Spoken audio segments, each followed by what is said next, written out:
થઈ ગઈ સાહેબ. ક્યારેક તો મને એવું લાગે છે કે મારાથી વધારે તમે તમારી ગાડી પેઇન્ટ કરો છો. પહેલી વાત તો એ મારા કંટ્રોલમાં રહે છે અને જો કંટ્રોલની બહાર જાય તો હું એને બ્રેક દબાઈને રોકી. તમને ખબર છે અત્યારે દિવાળીની ઓફર ચાલી રહી છે. Amazon ખોલો તો 50% નો ફાયદો, Flipkart ખોલો તો 40% નો ફાયદો. કઈ ના ખોલો તો 100% નો ફાયદો. અરે આ કેવો મોબાઈલ ફોન લાવ્યા છો તમે? આ તો હંમેશા હેંગ જ થયા કરે છે. મોબાઈલ ફોન છે, અમારી જીભ નથી જે આખો દિવસ ચાલ્યા જ કરે. ચાલો આપણે દિવાળી શોપિંગ નું લિસ્ટ બનાવી લઈએ. સૌથી પહેલા શું લખું? આપણે પહેલા શું લેવાનું છે? લખ ઉછીના પૈસા. ટેલેન્ટ કોને કહેવાય? આકરા ઉનાળામાં શૂટ બૂટ પહેરીને પરણવા જવું અને અગ્નિની સાક્ષીએ 45 ડિગ્રીમાં ભાવિ વાવાઝોડા સાથે ફેરા ફરવા, એને ટેલેન્ટ કહેવાય. નોકરીનો એક જ નિયમ છે, ભૂખ્યા તમને સુવા નહીં દે અને અમીર તમને બનવા નહીં દે. વાત તો સહી હે. શું તમને ખબર છે કરવા ચોથના વ્રતમાં એટલી તાકાત છે કે પત્ની એના પતિને નર્કથી પાછા લાવી શકે છે. બેબી શું ફાયદો એક નર્કમાંથી બીજા નર્કમાં પાછા. હે એક વાત કહું, લૂઝ મોશન એટલે શું? લૂઝ મોશન એટલે આપણા પાચન તંત્રનો હૃદય દ્રાવક રુદન, ઝાડા.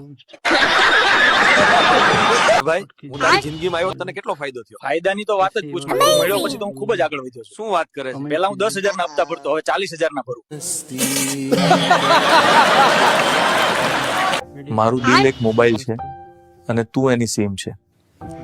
ડબલ સિમ વાળો મોબાઈલ તો નથી ને?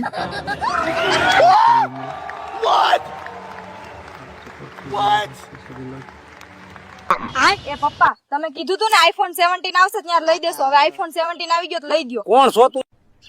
અરે કહેના ક્યા ચાહતે હો? તમારા જન્મદિવસ માટે હું નવા કપડા લાવી છું. અરે વાહ, તો દેખાડ તો ખરી. ઉભા રહો, હમણાં પહેરીને આવું.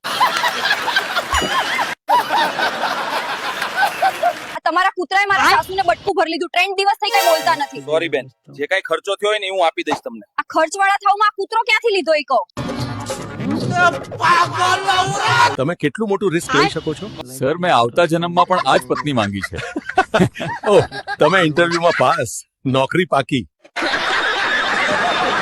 રવિ એક વાત કે તો મંદિરમાં પૂજારી જેન્ટ્સ જ કેમ હોય છે, લેડીઝ કેમ નથી હોતી? એટલા માટે કે લોકો ભગવાન પર ધ્યાન આપી શકે.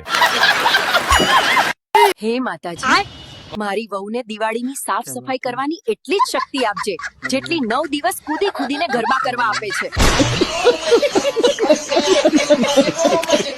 એ જીગા, તારી આંખ કેમ સોજી ગઈ છે? કાલે તારી ભાભીનો બર્થડે હતો. કેક બનાવનારે નામ લખવામાં લોચો માર્યો, કુર્તીને બદલે કૂતરી લખી નાખી. પહેલાના જમાનામાં આટલો મોટો ઘૂંઘટ કાઢતા, ખબર છે તને? હા ખબર છે ને. તો હવે કેમ ઘૂંઘટ ટૂંકા થઈ ગયા? હવે જીભ લાંબી થઈ ગઈ ને એટલે. કા કેમ મૂંઝાઈને બેસી ગઈ? શું થયું તને? આ કોકના છોકરા સાચવવા નહીં સારા. પણ તું કોના છોકરા સાચવે છે? આ મારી સાસુના. આમ તમારું ડાચું તો જુઓ, મારા સિવાય બીજી કોઈ તમારી સામે જુએ નહીં. હા તો કોઈ દિવસ ટ્રાય તો કરવા દે, બીજી કોઈ જુએ છે કે નહીં. રસોઈ બનાવતા આવડતું નથી તો લગ્ન પહેલા કેમ ના કીધું? તમને સરપ્રાઈઝ આપવા. બાજુવાળી ગુમ થઈ ગઈ, એનો રિપોર્ટ તમે લખાવ્યો? હા મેં લખાવ્યો. તમે શું કામે લખાવ્યો?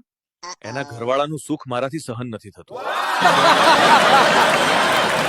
નું છાપું આવી ગયું છે, તમારું રાશિફળ નથી વાંચ્યું? રાશિફળ તો વાંઢા હોય ને ઈ વાંચે. કેમ પરણેલા ના વાંચે? પરણેલા તો ઉઠીને બાયડીનું મોઢું જોવે ને ત્યાં જ ખબર પડી જાય દિવસ કેવો જશે. તમે મારી એક પણ વાતમાં સહમત થતા નથી. હું તમને મૂર્ખ લાગુ છું? સારું ચાલ, આ વાત પર હું સહમત થાઉં છું. તમે મારો બર્થડે ભૂલી ગયા? ના, બર્થડે કેમ ભૂલાય? તને જોઈને લાગતું જ નથી કે તારી ઉંમર વધી છે.